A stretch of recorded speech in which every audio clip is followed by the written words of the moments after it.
Hello. My name is Curtis Bowman, alias Jim, and this is my wife Iris, and we've been married 61 years. And Almost 62. no, almost 61, dear. We're going to have an argument. He's right.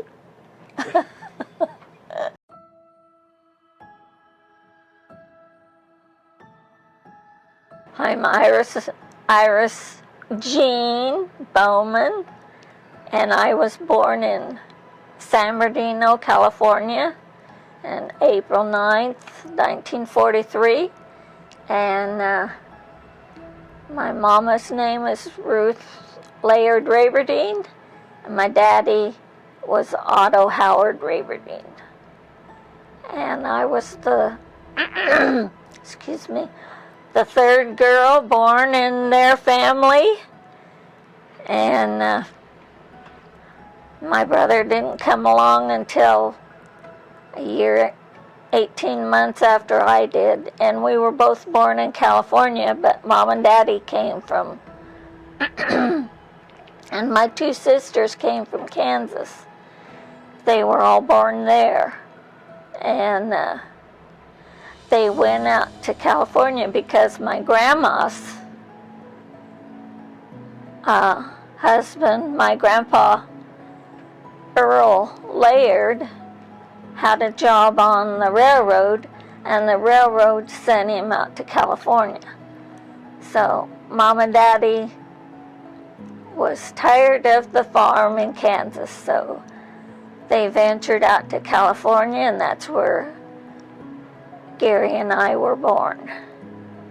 And Dr. Love Jr. was the one who delivered me, so I always thought that was neat. Yeah. And so until I was 18 years old, I lived in Fontana, California, and went to school there, and started in kindergarten. In kindergarten, my arm got broken. My sister and us was playing in the yard, and she was giving lifts off of her feet, and I sat down on her feet, and she pushed me way up in the air, and I came down on my arm and broke it. And this little kid in school kept teasing me and teasing me and teasing me, and I'd come home every day crying, and Mom and Daddy, they told me to just tell him if he didn't quit teasing me, I was going to bop him over the head with my cast. And I was bold enough to do that, and that ended that. He didn't tease me anymore. And the thing that I can remember most about kindergarten was it was separated from the rest of the school. It was across the street. And you could see the playthings over there, the merry-go-round and the swings. But our building had a big back porch to it, and it was made out of cement, and you could bring your skates to school and skate on that porch. That was a lot of fun. And of course, they give you graham crackers when nap time. I never liked nap time till I got older. But that's what I remember about kindergarten. And the rest of the grades, let's see, I went to Sierra Seville School till I was in the 3rd grade, and they made new schools all over town for us to go to, and I was transferred to Randall Pepper School in the 3rd grade. And I had Mrs. Barnes. They transferred her too, and so it was pretty neat going to a new school. And it was I went there till the 6th grade, and then I went to junior high, and junior high was uptown, Fontana, and I walked to school there. It was a short distance, and I didn't mind that at all, walking. That was fun. And then that went from 7th and 8th grade, and then in 9th grade I started high school. My brother had to wait 1 year because they moved the 9th grade to the junior high, so he had to go 1 more year in junior high, and then he started the 10th grade when he went to high school. 10th grade was a sophomore. And Donna, my middle sister, we went to high school together then. Well, just the first year. She was a senior and I was a freshman. 9th grade was freshman. So we got to go to school together for a little while, and then she went to junior college. When I was in high school, Carol Ann, she was married by then, and so there was just 3 kids left at home, me and Donna and Gary, and we got to share 1 car. So we'd drive it to school, and I worked for a teacher in high school for a little while, grading his papers, and I got gas money from that. So gas at that time was probably, I think it was about 20 cents a gallon. So my money went a little farther than today.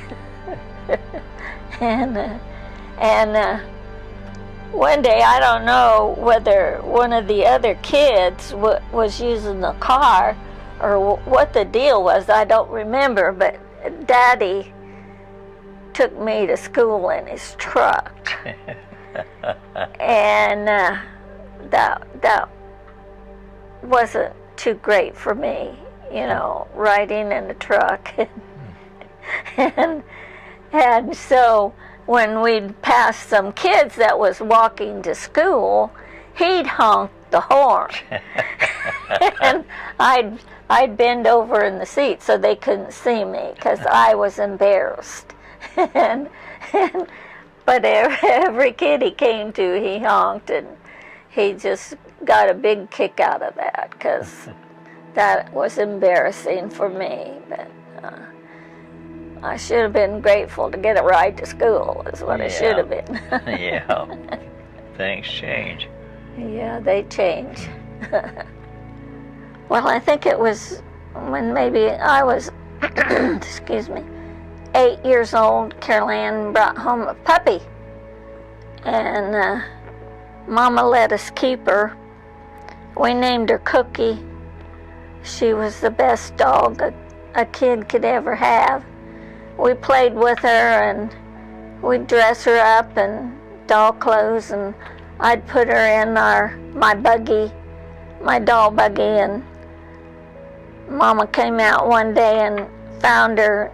None of his kids was around, and she's all dressed up in the buggy. And she was, it was hot out, poor little Cookie. Mama had to undress her and let her go. But Mom and Daddy made us girls for Christmas some doll beds. They was each in graduated sizes, and mine was the smallest. And that's where Cookie slept, back in our bedroom in the doll bed. And we'd tell her, Cookie, we'd point to the hallway, go to bed, and she'd trot down the aisle or the hallway and go to bed. And she was a good little pet. And let's see, when Daddy had 2 aunts that lived down around San Diego, Aunt Anna and Uncle Frank lived in Oceanside, and Aunt Carrie lived in Carlsbad. And the thing that I can remember most about Aunt Carrie's was it was kind of up on a hill, and you could see the ocean from her house from the sidewalk. And Gary and I used to go out there and play, and when we go to Aunt Anna's, she lived about a block from the ocean, I think, as I remember. And we could walk there if we wanted to play in the ocean, but most of the time the neighbor kids kept us busy, so we'd go down to visit. Well, Aunt Anna lost her husband, and she couldn't take care of herself anymore, and they didn't ever have any kids, so Mom and Daddy brought her home. She was bedridden and to take care of her, and so I had to go sleep with Carol Ann and Donna in their bedroom, and I don't know what happened to Carrie. But one day Aunt Anna called me in to her bedroom, and she said that she would give me a quarter if I could stop saying shut up for a whole week. She gave me the quarter. I don't know. I probably didn't deserve it, because I like telling people to shut up. So, but that's that story. We liked camping. We'd go camping about every weekend, and the whole family loved swimming. We were like a bunch of fish, and we'd go swimming every chance we'd get. And one day Mom and Daddy, they decided they would buy above the ground swimming pool. Well, back then they didn't advertise them like in Sears catalog and stuff like that. They wasn't popular back then. You had to go clear down into Los Angeles to get one. So we went down into Los Angeles and got it, and we was all excited, and we had to dig out a spot for it in the backyard. And so we got it up, and that pool had a good run because we had it for years. And then after Donna was married, her and Don took it and put it in their backyard, and when we moved out there, we was going to live in Don and Donna's house, and I didn't want it up in the backyard because our kids, Marty and Joanne, were just little. They weren't even in school yet, so I didn't want it up. So Carol Ann and Dick took it, and they put it up in their backyard. And it busted one day, and the water went all over their backyard, and that was the end of the pool. It had a good run, and we had a lot of fun in it, but nobody got a new liner to put in it, so it was done. And Gary and I, we used to get 15 cents a week for our allowances, and we'd ride our bicycles around, and the first stop we'd go to would be to what's the root beer place? B&K? No, the other one. A&W. A&W. We'd go there to A&W, and we'd get a nickel root beer. Well, then just down the road was the Frosty Freeze place. So that was our next stop. And we'd get a cone for a nickel. And then just a little further north was the donut shop. You could get a donut for a nickel back then. And we got us a donut and was all set for the day then. And, oh dear. Yeah, one time our Uncle Ben, my mama's brother, he was a preacher, Methodist preacher.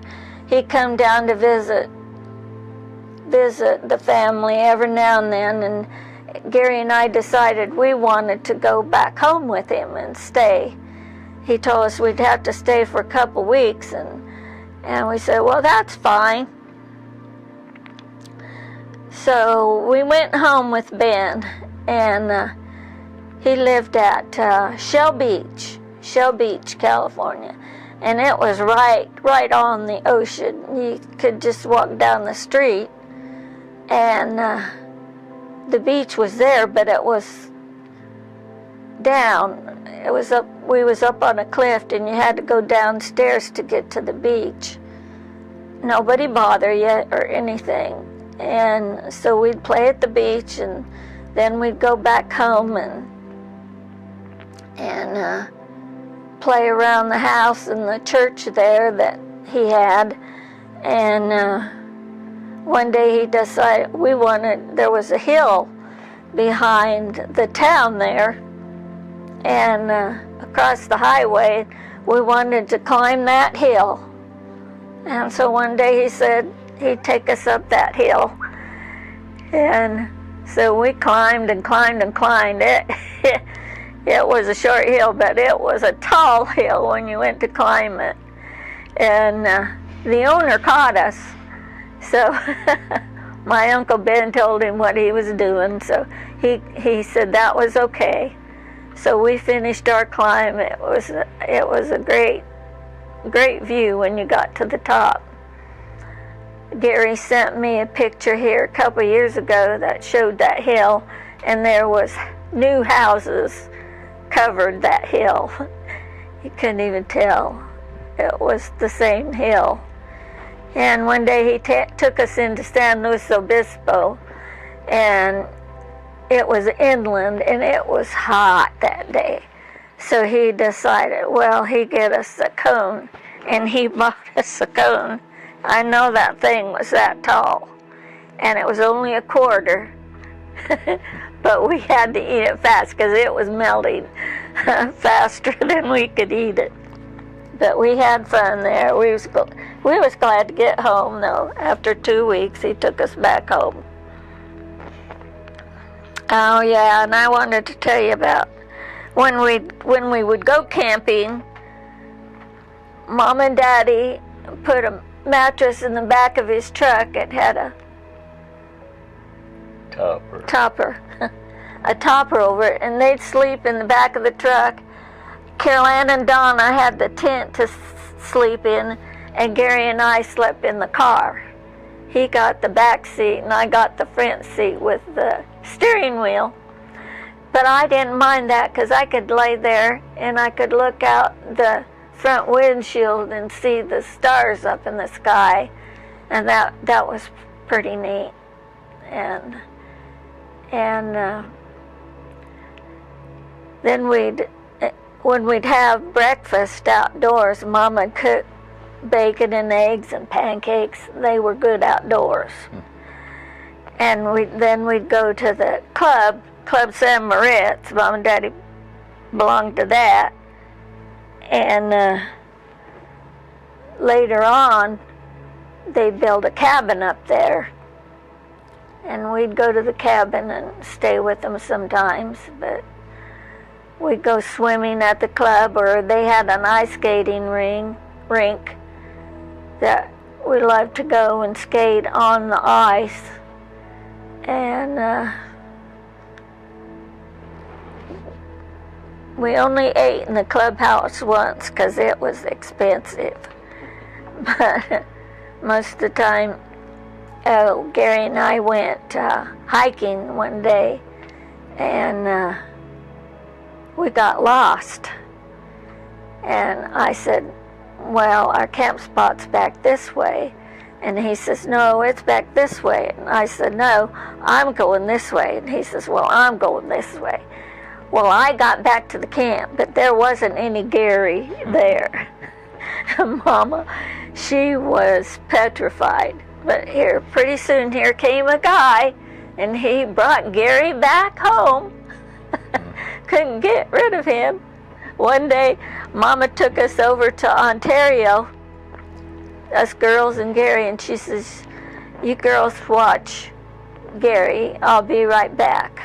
Well, Carolyn's the oldest one. She's 5 years older than me.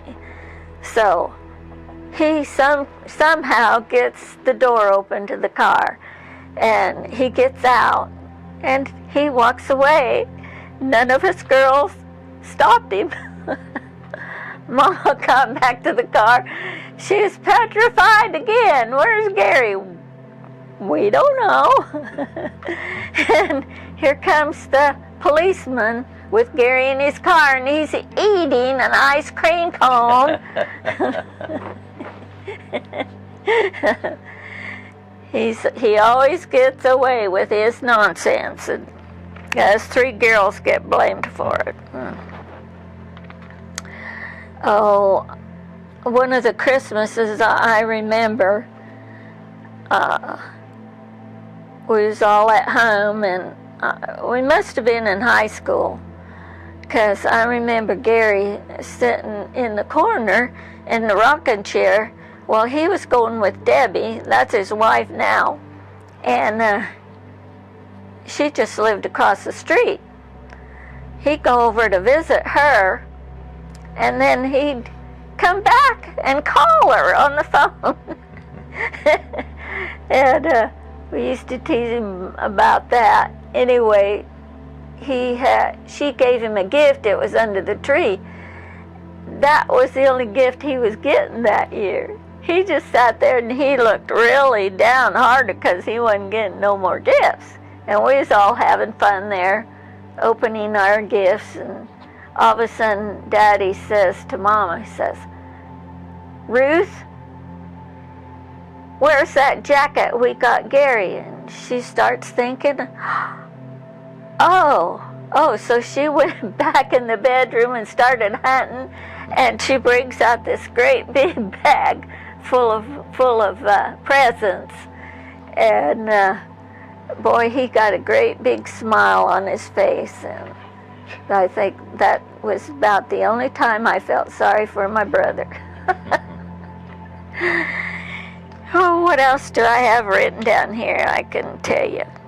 We used to go to Kansas every summer because that's where Mom and Daddy was from, and that's where their siblings were, and so we'd go there, and we liked staying at Selma's. That was Daddy's sister, one of his sisters, and we liked staying there because she made the best pancakes that I've ever had in my whole life, and if she ran out, she'd make more for us kids until we got full of pancakes. We loved staying there, and her and Ed had a girl. Well, they had a bunch of boys, but the girl was still at home, Eleanor, and she'd let us play her record player, and we'd play the Woody Woodpecker song over and over and over. And if we went to Morrison Jeans, that was Daddy's brother, his youngest brother, we'd get cold meat sandwiches. But if we went to Wes and Lillian's, that was another brother of Daddy's, we'd get ham? Yeah, I think ham there, and iced tea. She made the best iced tea, and she'd put us, even us kids, at the dining room table. and we'd drink iced tea out of goblets. Boy, that really impressed me. And if we went to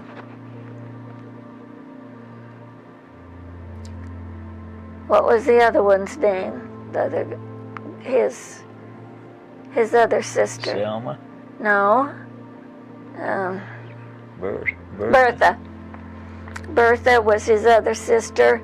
We'd go there, and she'd fix ham too.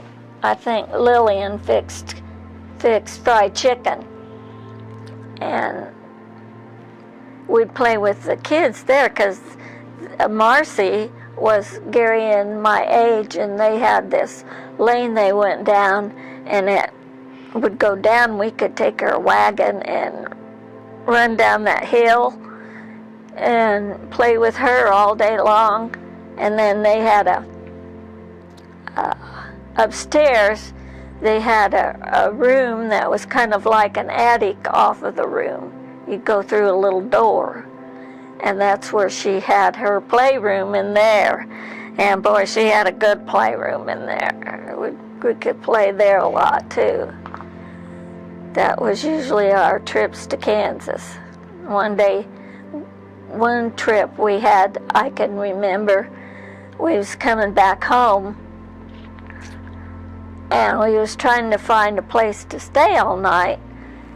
And so Daddy found this, I think it was kind of a resort place, because it was back a long lane till you get to it. Daddy went inside, and he come back out, and he says, "They don't allow kids here." So we went back down the lane, and Daddy stopped at the end of it, and he turned their vacancy sign around to no vacancy. I guess that soothed his anger some. Oh dear.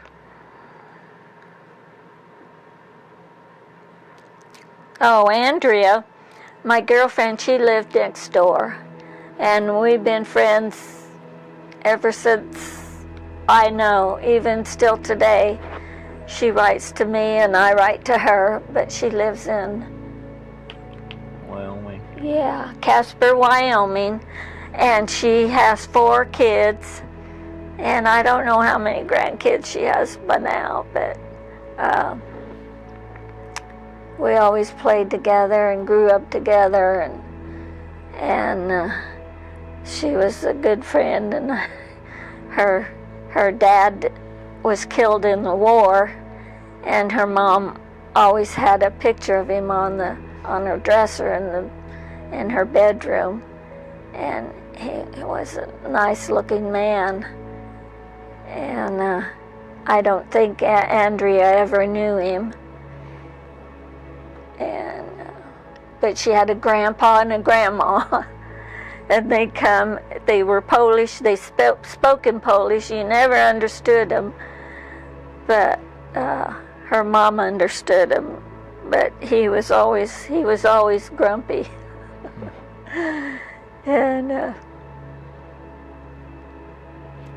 don't know, she'd come and stay with me overnight, and then I'd go and stay with her, and I like staying over there because they put Nestle Quick in their milk, and we always had Hershey syrup, and I didn't like Hershey syrup. Nestle Quick was better.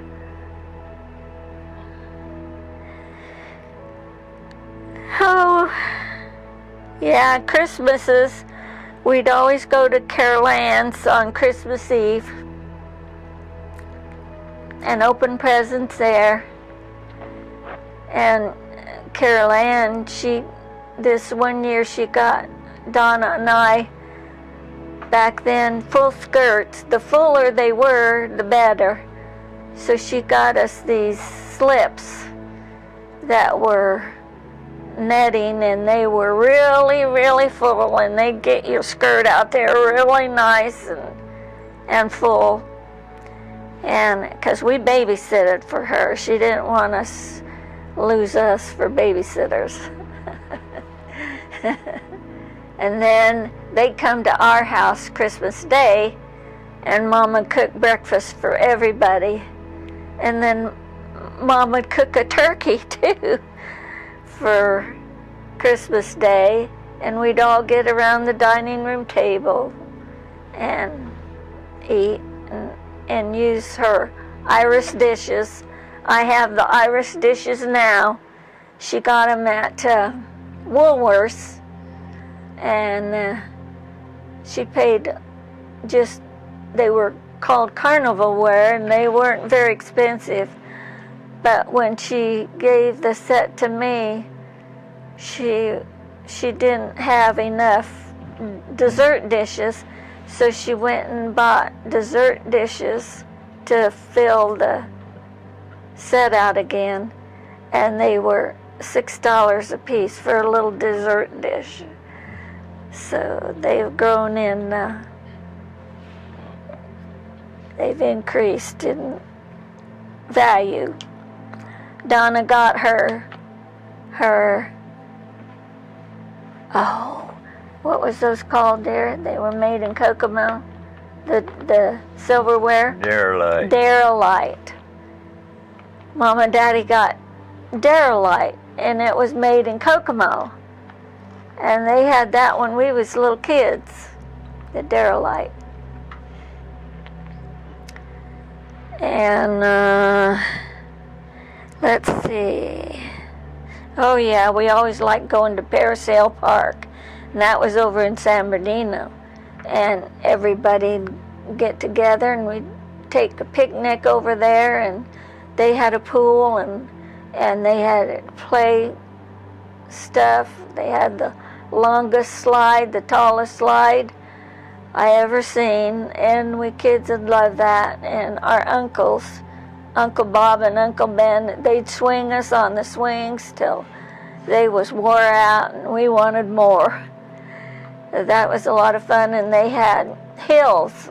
Paris Hill was hills all over, just little bitty hills, but you could walk around on the trails there. Me and Gary do that. And you could look down below, and you could see San Bernardino on one side and the park on the other side with the pool. And we used to go to Colton Pool a lot because it was warm water. It was a warm water pool. We loved swimming over there too.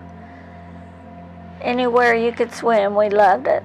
We'd go to Fontana Plunge, and we'd swim there, and I guess that's why Daddy decided to get a pool for our backyard, because we loved the pool. Between my junior and senior year of high school, I was in the a cappella choir. We had about 100 members, I think, in the a cappella choir. And we was popular. We went all over Southern California to sing, and we went to Las Vegas twice to sing. And we took buses. Well, between my junior and senior year, Mr. Camp was our choir leader. He got us a trip to go to Florida, to the Kiwanis convention there. Fontana Kiwanis invited us to go down there. So we recruited 2 buses, and we went to Florida, to Miami Beach, Florida, to sing. And we stopped several places on the way there, and on the way back we was gone, I think we was gone a month. And it was another thing that I'd never do in my life again, and it was a lot of fun. A lot of fun. We stopped in New Orleans, and I forget forget where we stayed there, but we stopped in Texas and went across the border at El Paso? no, I don't remember. it was another place where we crossed. That was scary. Scary for me. Tijuana? No. Oh, well. Juarez? Juarez, I think it was Juarez, Mexico, we went into, and we all had to be checked when we went in and checked when we went back. We ate there. That's all we did. We ate there, and I was never so glad to get back in the United States in my whole life. And we went to several places in Florida, to the where the swamp is. I forget the name of that. They have the big swamp, and then they have a show where they have skiing exhibitions and stuff like that. Then we came home. He was where you go in Salt Lake City. What are they?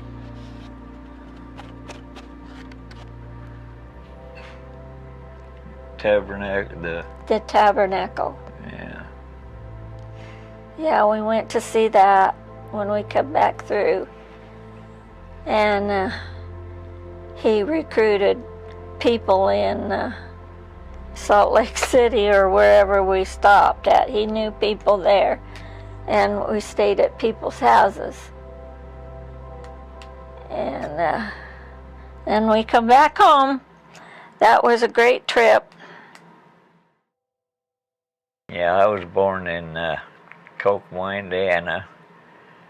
My grandma delivered me at home, and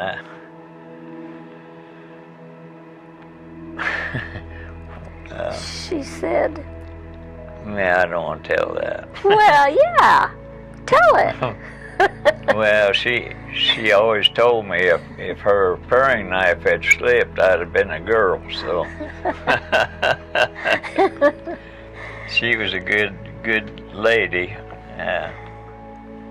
My grandpa, him and I didn't get along too good, and but we tolerated each other, I guess. And I went to Darrell Chapel School in Kokomo from 1 through 8, and I graduated there, and I went to Kokomo High, and I hated school, so I skipped school about at least once a week. Me and 3 or 4 other guys, and we'd go out driving or hunting or something. And when I turned 16, well, I just quit. I couldn't take no more. I had a job at a theater, at Fox Theater there in Kokomo, and I made about, I think it was 35 cents an hour at that time. And I kind of enjoyed that. I enjoyed the freedom, so. And then I worked a little bit at the Cortland Hotel there in Kokomo. It's gone now. And the Fox Theater's gone too, and right next door they used to have some bakes and hot dogs and things like that, and I loved them. So that was real handy, and I'd go next door and get the cashier lady and me some coffee and bring back in, and met a lot of interesting people there. I even met a girl there that I took out a couple times, but it's kind of hard to take them out when you're walking.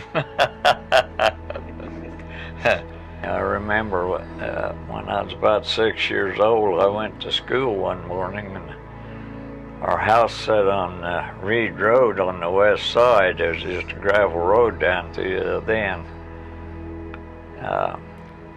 then when I came home, my house was gone. They had moved it to the other side of the road, down north a ways, and so, well, the house, to begin with, Dad built himself by candle or carnival lights, and he worked 3 jobs at times to make ends meet, and so that's about the only time he had to work on it was at night, and then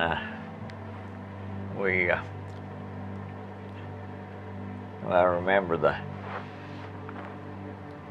at the close of the World War II, they had these blackouts where if you heard the siren blowing, you had to get inside, and they pulled all the blinds down, and the city shut all the lights off, and so if the enemy did come, they wouldn't be able to see anything. And then after that, I seen President Harry Truman in Kokomo, and he stayed on the train there on the tracks on Buckeye Street.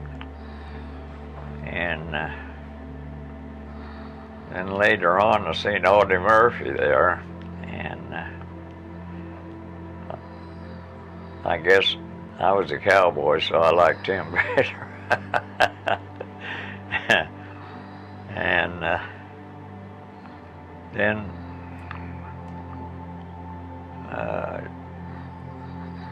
I forget what year it was, 31 bypass came to. That's when they moved our house. I guess I was 6 years old then, and I think well, I watched them build it, and it was pretty interesting. They had some equipment there, but boy, it's ancient now.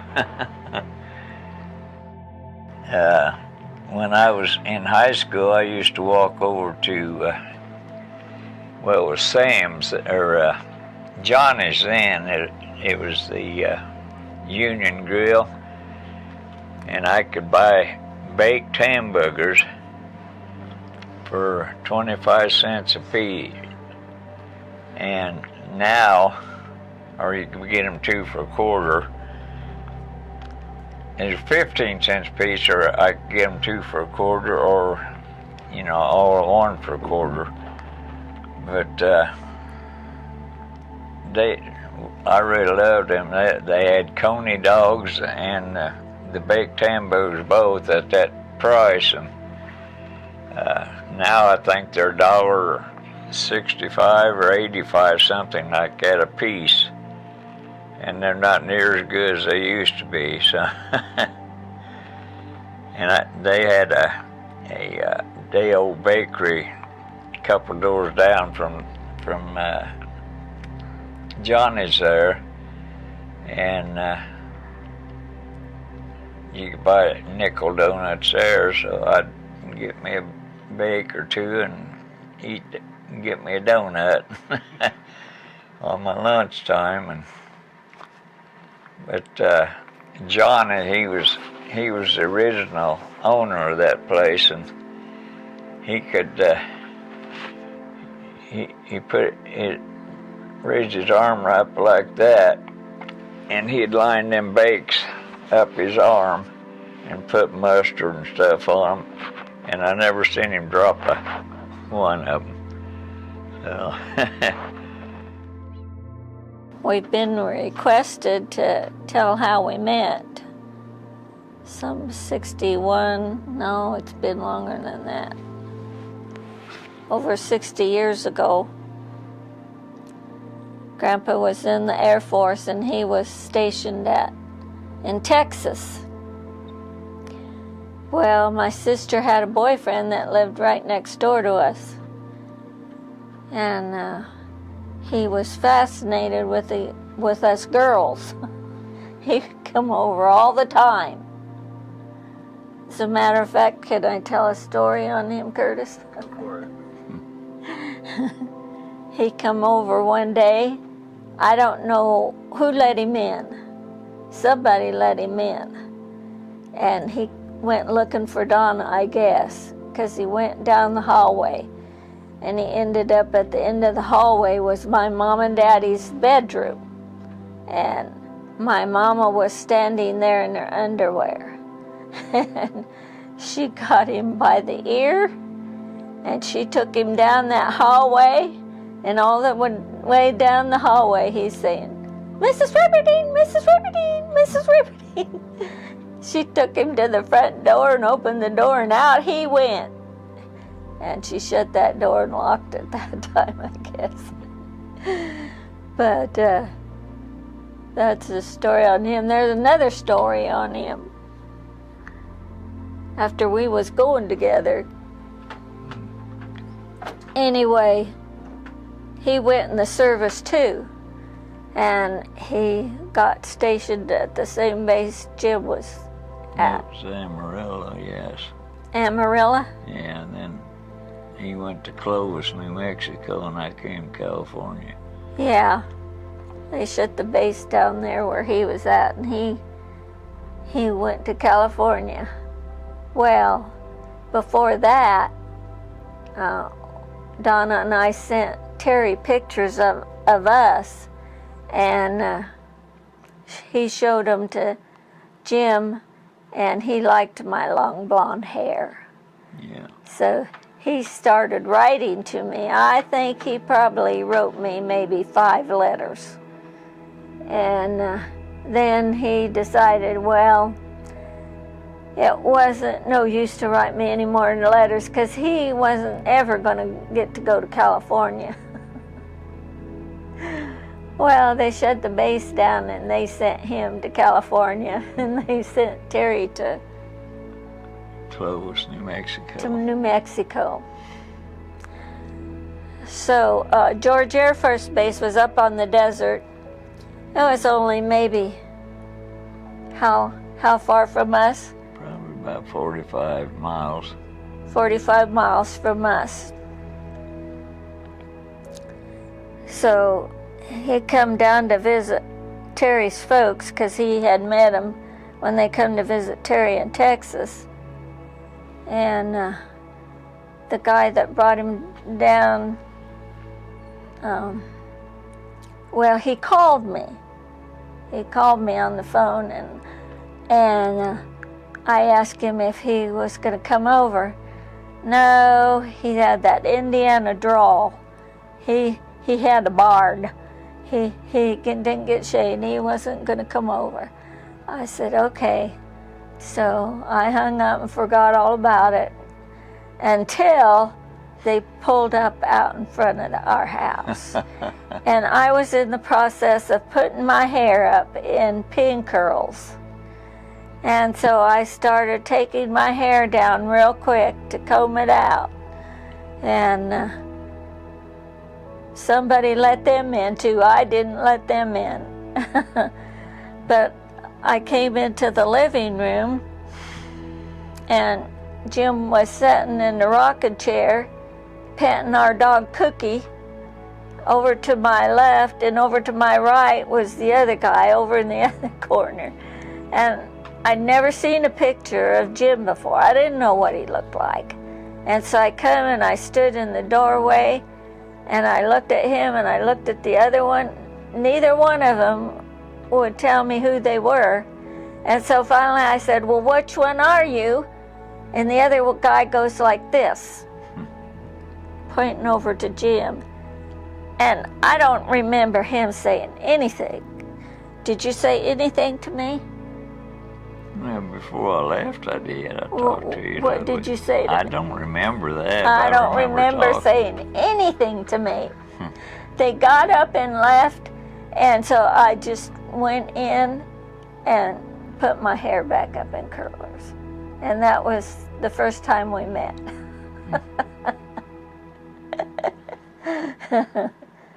But he kept coming back. Curtis. He kept coming back. Yeah. Yeah. We went together for, 2 years before we got married? Oh, no. You started writing me when I was 14, and you came, we met when I was 15, so that's 16, 17, 18. That's at least 3 years. Okay. And I think, did you take me out to the movies on our first date? Yeah. Is that when you got your ticket? No. Oh, I thought we went out with Nora and Roger. Yeah. And had a flat tire. Yeah. So we was late getting her home.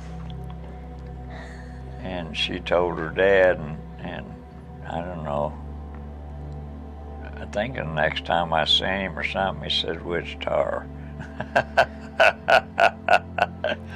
So, I think I fell asleep on him, Curtis. yeah, that shocked my image. Yeah, he didn't know what to think of that. He thought he was Mr. He-Man, and I fell asleep on him. Well, I tell you what, Curtis, he didn't want to stop kissing me. That's what it was. And he took all my oxygen away, and I just passed out.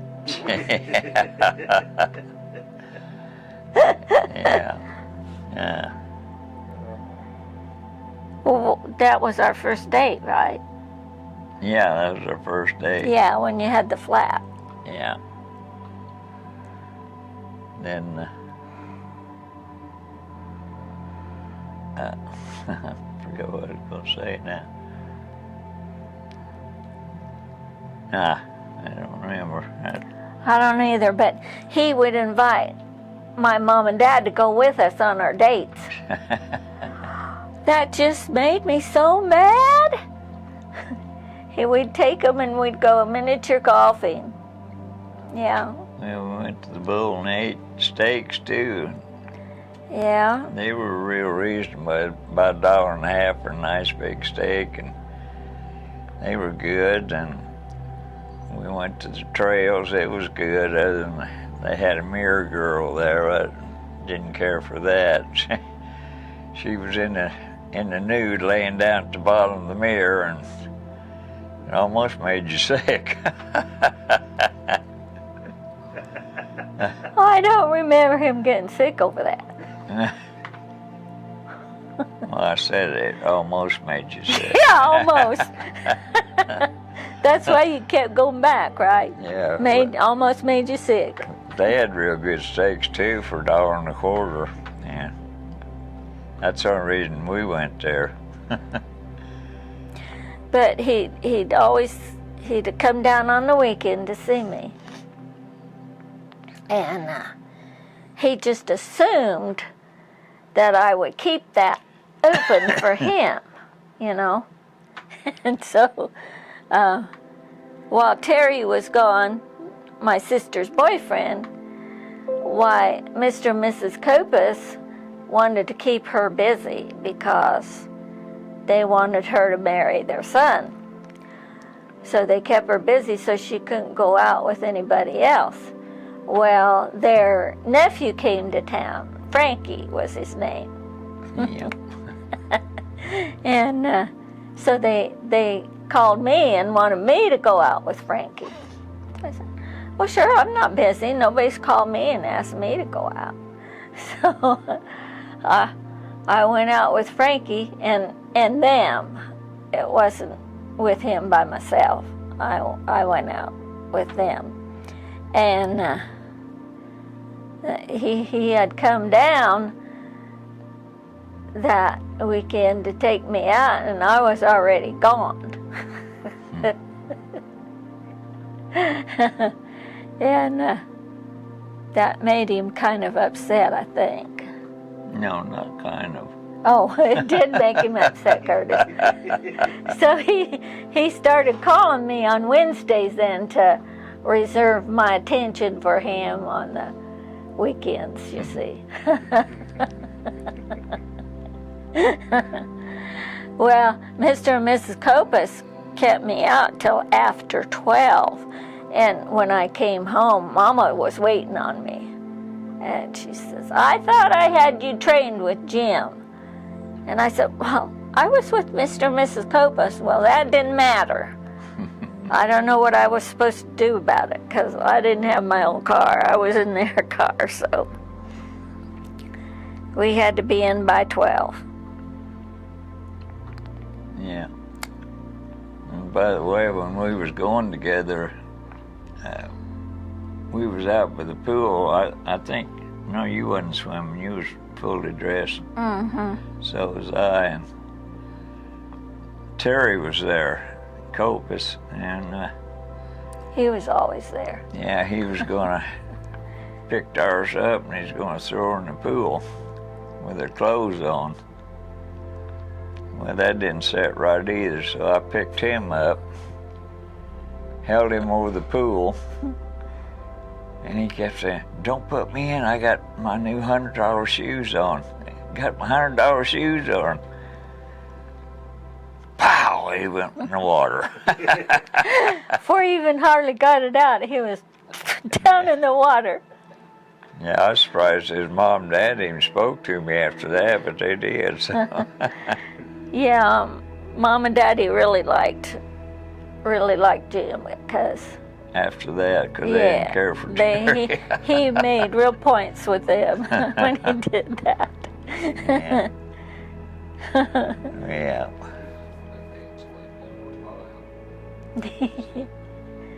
Yeah.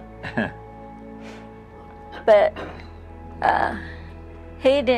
Jim didn't like the way Terry treated my sister Donna, so he brought another guy down from the base. That was Dawn. That's who she married. So we did a lot of dating with them. He had this TR3, and they had this back seat in it. It was only about that wide, wasn't it, dear? Yeah, we could sit in it then. Yeah. That's because we liked each other then.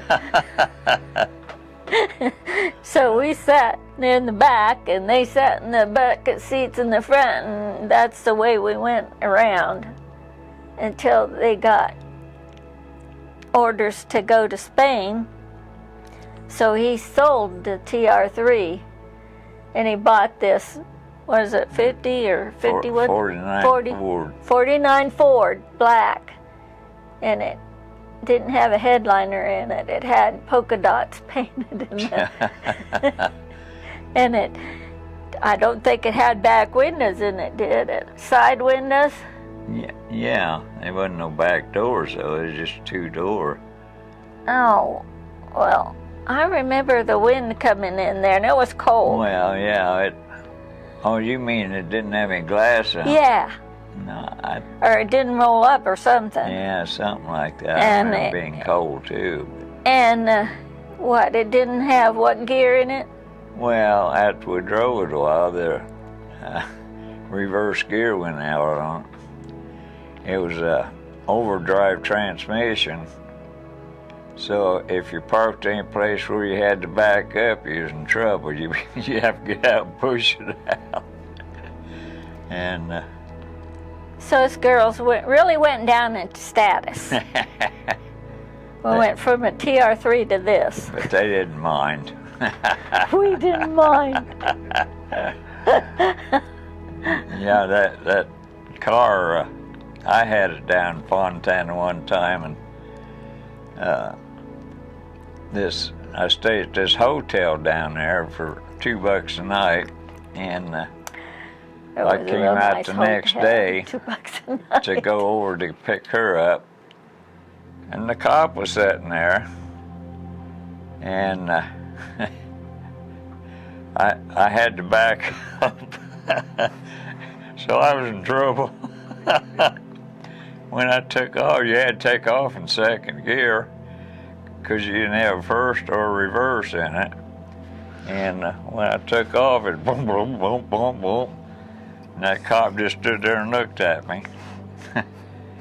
And also in that car, Don and I had taken the girls out that night, and we went to that hotel, and there was a filling station right next door. And of course, being in the Air Force, I swiped a pair of chalks that they use chalk the airplanes down.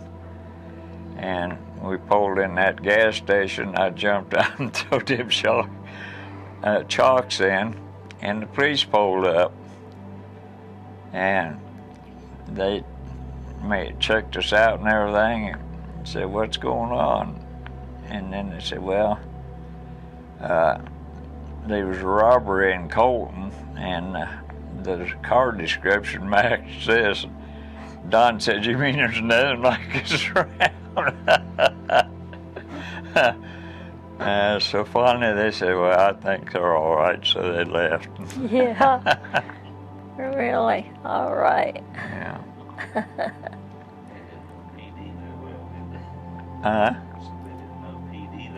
Yeah. Oh, what about him? They didn't know me either.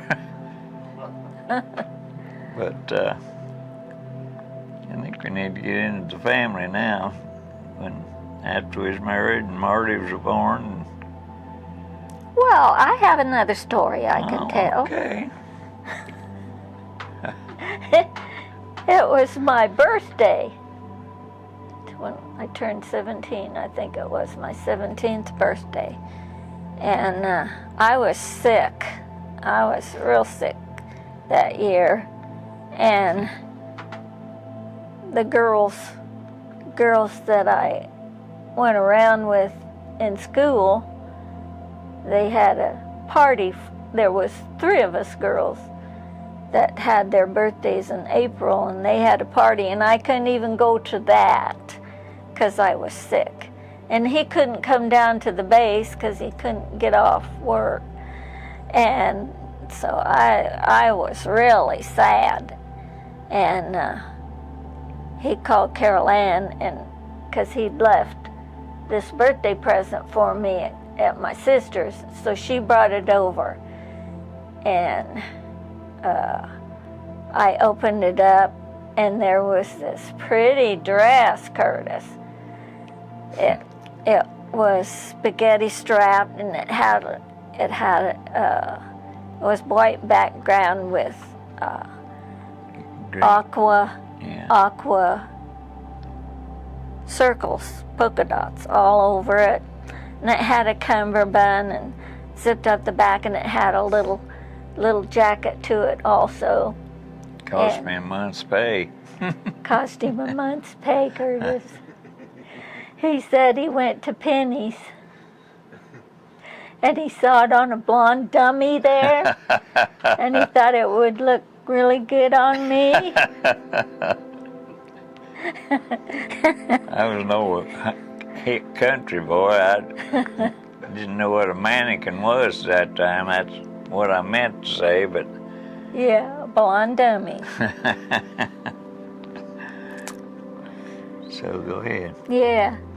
I used to babysit for Carol Ann, me and Donna did, and it was my turn to babysit. So he come over and helped me babysit at Carol Ann's house, and we was watching Dobie Gillis. I don't know whether you ever heard of Dobie Gillis on TV, but he always wanted to go out with this girl, and she wouldn't go out with him, and he was always so sad because she wouldn't go out with him. And I told Jim, I said, well, he didn't have any money.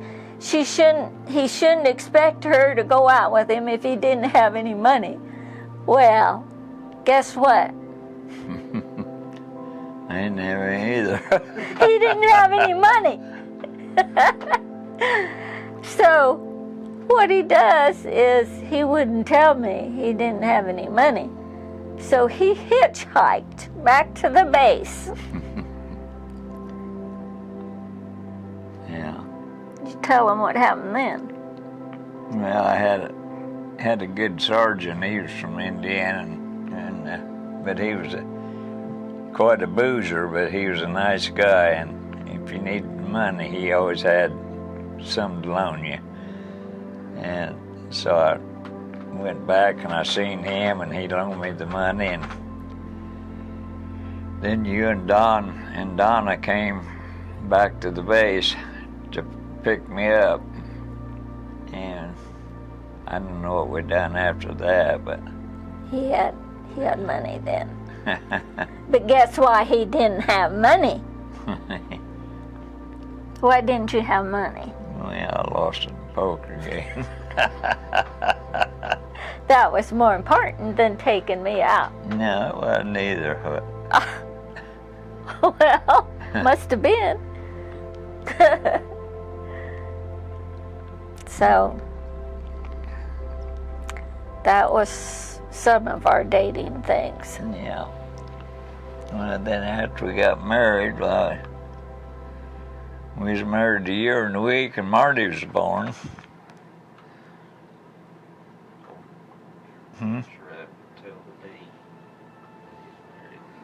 Oh. Yeah. That was us in 1961. June 17th. Can you see that okay, Curtis? Yep. Yeah. That's good. Then, 15 months later, Joanne was born. Mm-hmm. That's when I worked for base, so Harvey in Greentown as a farmer, and when Marty was born, and he came home, and when she came over and told me she thought I better go to the hospital, I just left the tractor sat there kind of cocked, and Basil said when he came by and seen that tractor, he knew I was going to the hospital. But he was a good guy to work for also, and that's where I got my dozer experience of driving, and done farming, and I loved that. So, but we just wasn't making enough money, and the old house we lived in was getting drafty and cold, and so I got a job at the elevator in Galveston, and we rented an apartment over Brown's grocery store. Right across the street. Right across the street from my work, and that made it kind of handy. And we stayed there for a while, and then we moved from there up to our house where I was raised up on the east side of the bypass. And Yeah, but before that, while we were still at Basil's, yeah, we was sound asleep anyway, I was. Oh. And I felt the covers go off of me, and I say, "What's the matter?" And he says, "Turn on the light, I'm lost." So I turn on the light, and there he is standing at the end of the bed with all the covers in his arms, Curtis. And he comes over and he lays them down on the end of the bed and lays down, and he's sound asleep. And there I am in the middle of the night making up the bed. And I thought, oh my land, what kind of deal is this? Yeah. Another time after Marty was born, that we had airplanes from the base fly over our house all the time, and they'd break the sound barrier. Well, this was in the summertime, so we had our windows open to get breeze, and one went over in the middle of the night and blew in our curtains when the sound barrier break, and he gets up and he runs in the kitchen And he runs back in the bedroom and he says, "Get Marty out of here. The stove just blew up." And so I run in the kitchen and turn on the light, and there's the stove is.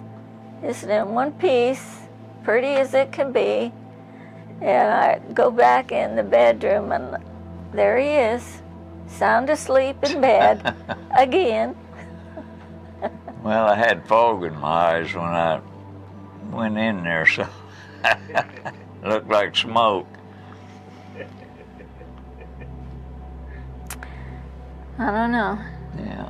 One time in here, he worked at the gas station. And I come to bed and he says, "Did you lock up the Pepsi machine?" Huh.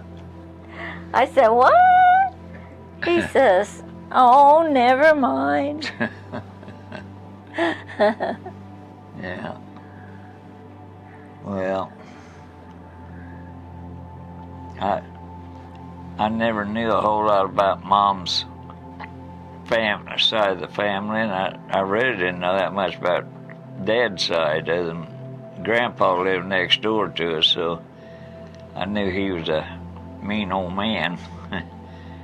And he used to, Dad had a team of horses, and he would haul gravel and stuff and log and whatever. And Grandpa would go along and pick up his paycheck. And Dad wouldn't see any of it. And then pretty soon I think it was him that took Dad's team away from him too. And Dad had a rough life. He was a good man. He wasn't a Christian, but he was a good man. But he never got too excited over anything. And Mom, she was a good mother. She had a hard life too. Yeah, she had a hard life, but we pretty well had free range of. As we was growing up, they didn't tie us down on anything, and we all turned out halfway decent. And she had all. Can you see that, Curtis?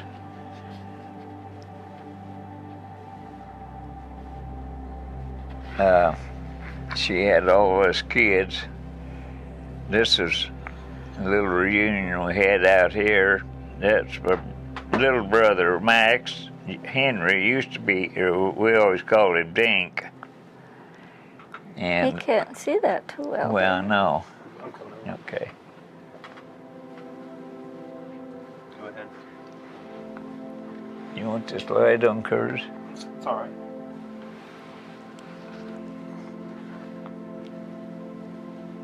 How's that? It's good. You ready? That's my baby brother Dink. His real name's Henry, but we always called him Dink. This tall one here was Bobby. Then I was in the reserve, so I had just come home and took that picture, and that's my brother Billy there. And Sonny, he's Paul. He was Paul, but we always called him Sonny. And then there's Dad and my sister Tootie, Mildred, and Mom. And when we were growing up, I think she slept on the couch because we only had one bedroom, or two bedrooms. Mom and Dad had one, we had one. All of us boys slept in one bed, in a king, or not a king size, but a regular sized bed. And we was nose to toes. And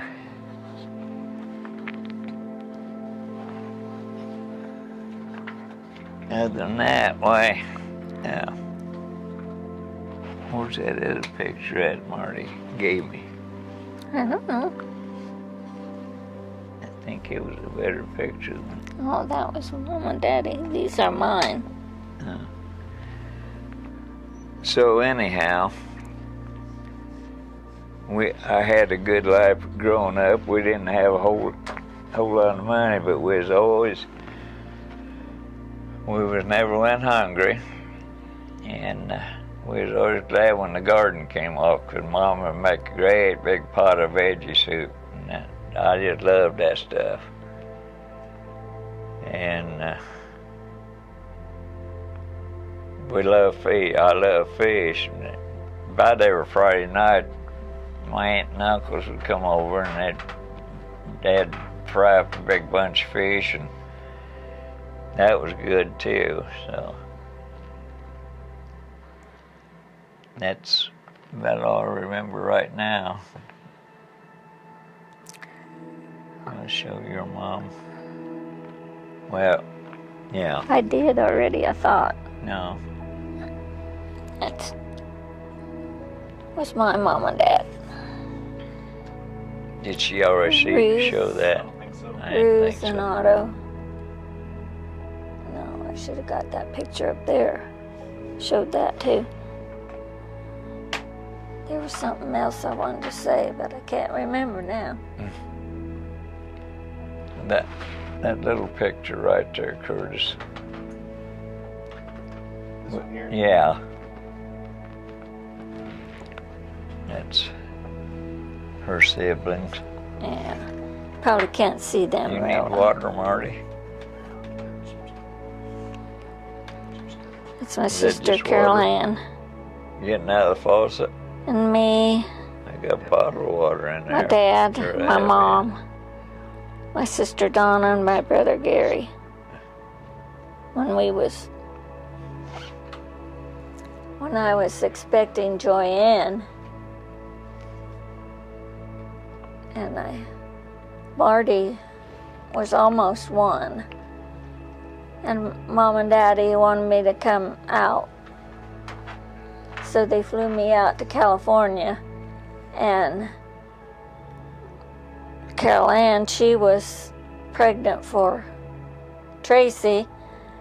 Donna was pregnant for Larice, and my daddy had a. You was for Joanne too. I said that. No, I didn't hear you say that. My daddy was in a contest with a fella out at work, see how many grandkids they could come up with. Like they had something to do with it. When my dad told him all 3 of us girls was expecting, he says, "I give up." Couldn't keep up with us Rayberdines. There was something else I wanted to say. I can't remember. Oh, one time when I was down there, Virgil, he bought some fish up there called bonita fish. And man, I'll tell you that that tasted so good to me. I guess because I hadn't had any for a long time, but man, it was good. And I've never eaten any since, so I can't even find them in the store anymore. Might be able to in California. Yeah. He went to, he got sent to Spain before we got married. And he already had given me a ring. But I knew he had it, but he didn't give it to me. He kept it in his locker while he went to Spain.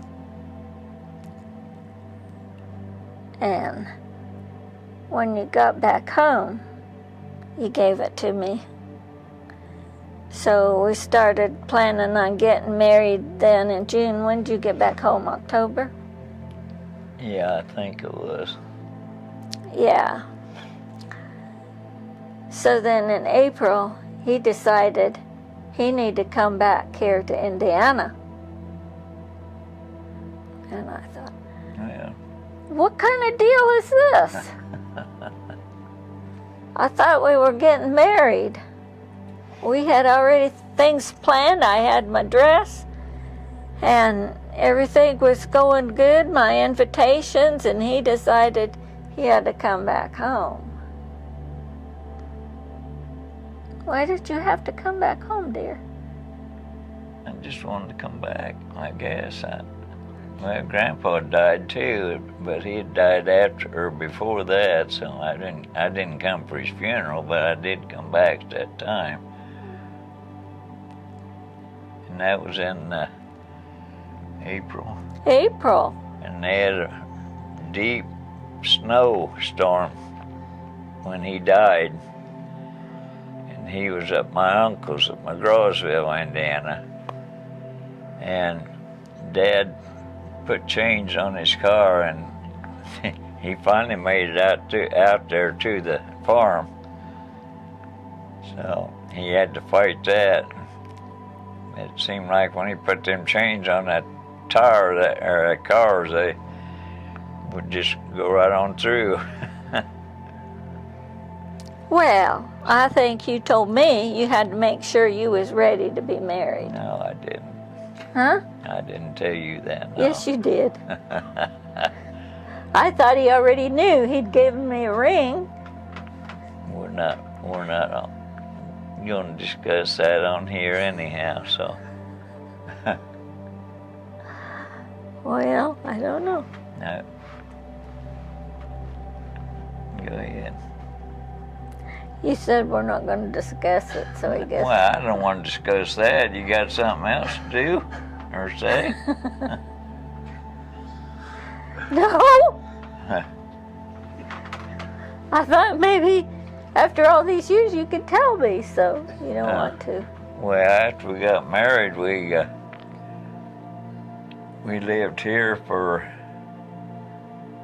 till 65 and moved in a farm over at Marion, and the Palm Sunday, that's when that tornado came through, and it almost tore us up, and our neighbors, it's completely demolished them, and so she didn't like that, so we moved back to Dick and Carol Ann came back and visit, and they talked us into going back to California, so we loaded the trailer and went back to California, and we stayed with her mom and dad for a while, and then Don and Donna's house came up for empty because they went to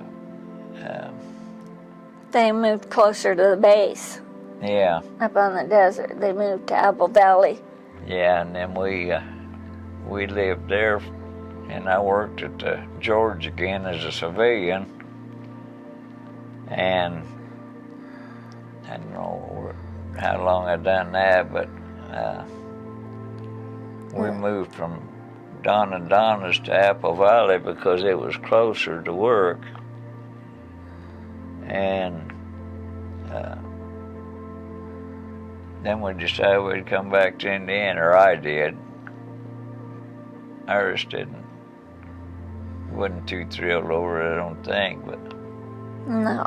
we loaded up the trailer and took off in it, and it was a homemade trailer, and I traded the motorcycle for it, and we got to Albuquerque. Albuquerque, and the wheel bearing went out on the trailer, and so I sold that to a guy, and never did get the money out of it. So anyhow, we rented a trailer, and I'd bought her a new dining room set, and the table rolled out and broke, and she just cried and cried and cried. New table. Yeah, but we made it back. I got sick, remember? Yeah, We stopped in Kansas Yes, we did. at Morrison Jeans. Yeah. I think I was in bed for 3 days, and I was still sick when we left. I think she was just sick of me. That's what. But Then who'd we stay with? When we got back here. we stayed with Mom and Dad. Yeah, for a that's while. right. On the farm. Yeah, and then I got a job at the Lincoln Elevator, and then we bought a house in Walton, where the bank sits now, or the old bank used to sit, and gave $5,000 for it. And we lived there a year and a half or 2 years maybe, and we sold it. The bank gave us $10,000 for it, so we doubled our money. And she said we should have invested it in another house. But well, we did actually. This one. We invested in this one, and we've been here ever since. 52 years. Yeah, they'll have to carry me out here, so. Well, when we first got back here, when we first married, we stayed with Sonny and Gertie Yeah, in their trailer. yeah. Mm-hmm. Then they built a new house, and we moved to Basil's. Mm-hmm. Yep. But that's the old house. The wind was blowing through the side, so we had to get out of there because we didn't want Marty to freeze. And we didn't want to freeze.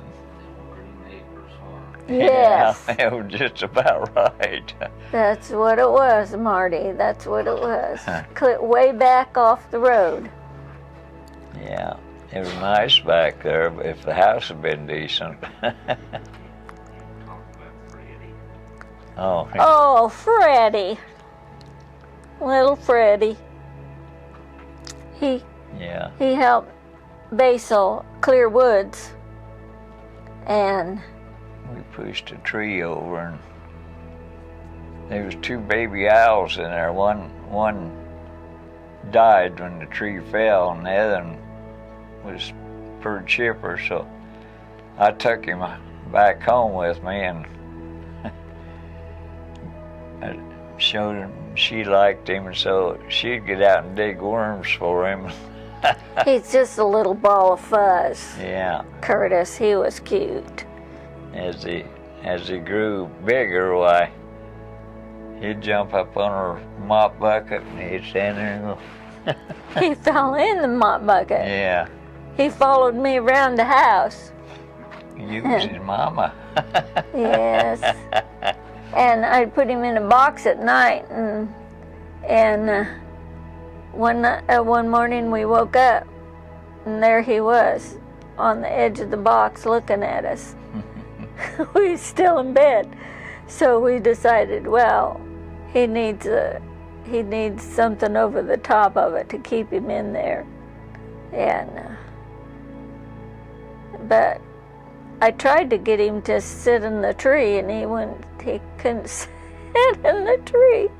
So he sat on our front porch in the sun, keep him warm. And then Dawn came to visit us, On Memorial Day.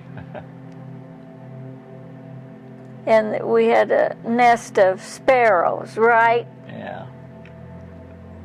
up in our eaves, and so him and Dawn took the sparrows down. They thought, well, what if we brought Freddie around here? What would he do? Well, guess what he did? He ate them. He ate all of them. Well, I don't think he made them all, no, but it was pretty close.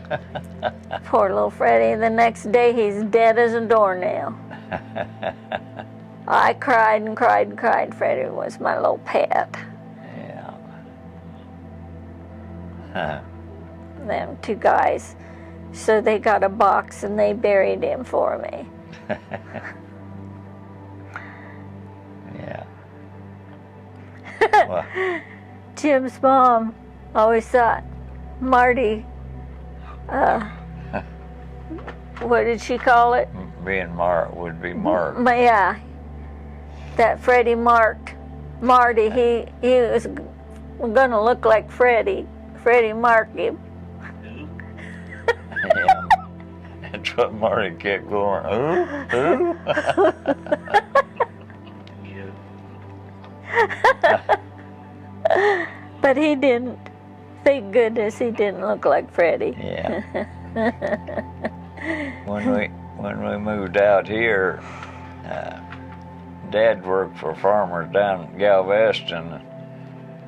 They gave him 2 runt pigs, and Dad brought them up here, and we raised them up, and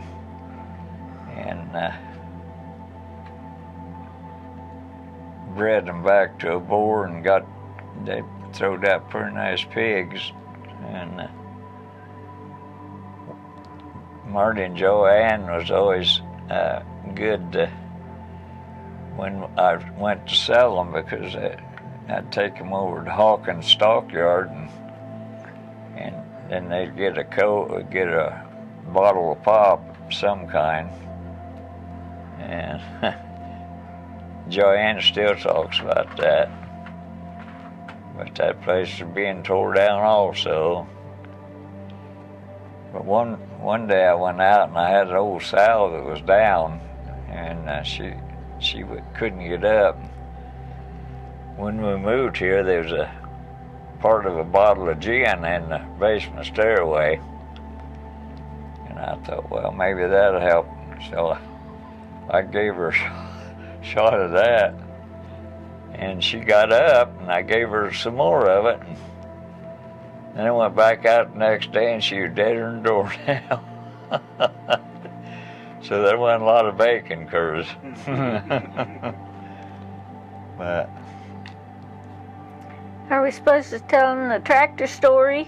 no, you can if you want. Huh? I don't think it's very funny myself. No, you shouldn't. You shouldn't think it was funny. It wasn't funny at the time. No. No. Some reason, Grandpa always wanted to go back to the woods. I don't know. It drew him back there for some reason. I don't know. This one morning we got up and he wanted to go back to the woods. It was Thanksgiving Day, I think. Don't tell my story before I'm supposed to tell the end. All right. Tell it. This is going to be a strange video, Curtis. You want to erase a lot of it. Anyway, I told him, don't go back to the woods because you always get stuck. And he always did. Always got stuck. No, I'm not going to get stuck. I'm going back. So he went back. And about 10 minutes later, here he come back up here. And guess what? He was stuck. And he wanted to pull to get his tractor going so he could get back there and get his truck out. And I said, well, what are you going to get a pull with? The car. I said, oh no, that was our beautiful. It was a Plymouth. There wasn't a thing wrong with it. It was sky blue, and it had automatic power brakes, power steering, power windows. It had bucket seats. It was blue inside and out. It was a lovely car. I loved that car. No, I do not want to pull you with that car. It'll be all right. So he hooks the car up with a chain to the tractor. His tractor was out behind the garage, parked back there, and it was like this, and I had to pull him around into the drive like that. It was L-shaped. Well, he got us hooked up, and I started pulling him. I got the chain taut, and the back end of the car would slide over, and it was going towards the garage, and I didn't like that. So I'd let up on it, and I must have done that 3 or 4 times, and it got him agitated. So he hollers at me, "Step on it!" I didn't say that loud. Oh, you did. You had to say it that loud for me to hear it in the car. So I listened to him, Curtis. and I stepped on it. Well, we went around the corner of the barn, and I was really giving him a good pull. I thought I was giving him a good pull, and he changed his mind. And he says, No, I didn't change my mind. You were just going too fast. And all I had was handbrakes. anyway, he yells at me again. Whoa! I did not that loud. Yes, you did. And so when he hollers at me like that, Curtis, I stopped. And all of a sudden I heard something go kabang right into my back end. And I jumped out of the car, and there was his tractor wheel up in my trunk. No, they wasn't up in the trunk. Where was it? The grill hit the trunk. If it'd Well, been up in the trunk, I wouldn't have been able to get it out. That's what it looked like to me. And he got down off the tractor, and he had the gall to ask me why I stopped so quick. I mean, she was pulling me. She should have known that, slow down before you stop. Especially with hand brakes on the tractor. I can't stop that quick. I have to pull this lever and put my foot on this one and my other foot on this one to stop. Yeah, And I said, how am I supposed to know how to stop that stupid tractor? I said, I've never driven that tractor. I says, in the first place, I told you not to go back there anyway. And by that time, I was bawling. So I went in the house. The kids was watching me out of the window. It scared them. And I was bawling. Didn't take him very long to come in and say he was sorry. And I figured that he'd rather eat turkey that day than be a turkey because it was Thanksgiving Day. We were so thankful. We were going to my aunt and uncle's for dinner or Thanksgiving. supper. Yeah. She wasn't very thankful. No, my beautiful car ruined. That was the most beautiful car we ever had. Yeah, it was just dented a little bit. It really wasn't that bad, but Right. That's the Thanksgiving story.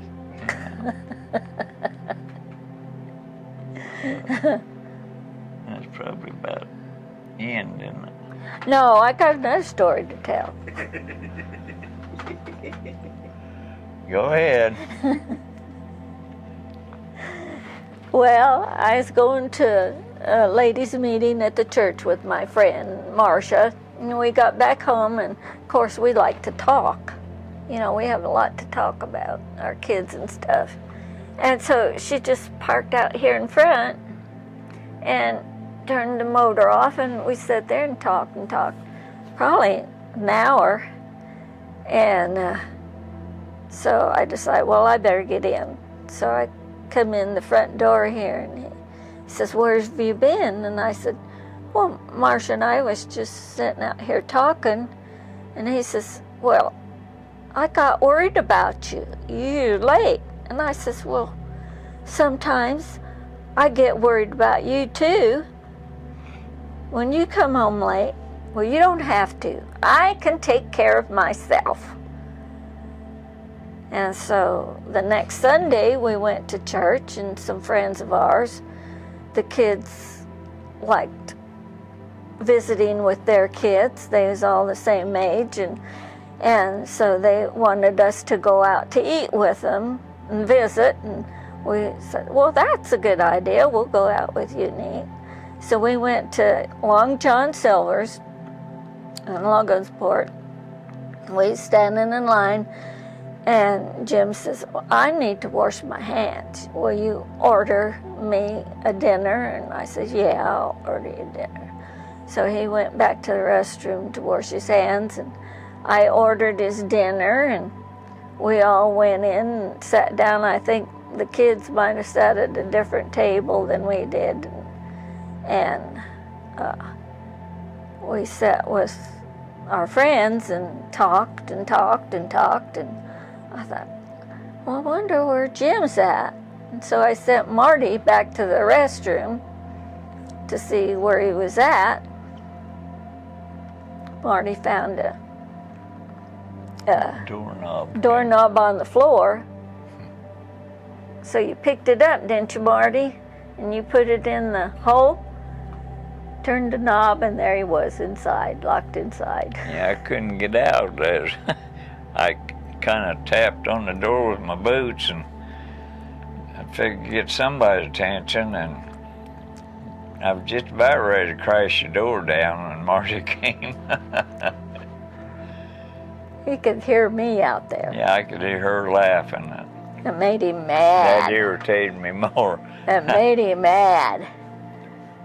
So he marches into the eating place where I was sitting, and he says, how long do you think it takes for someone to wash their hands? And I said, I do not know.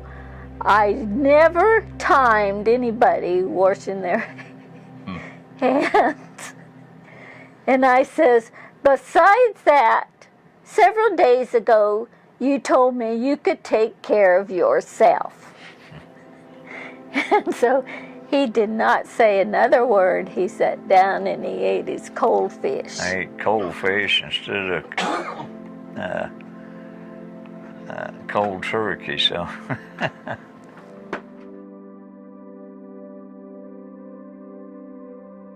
Well, obey the law.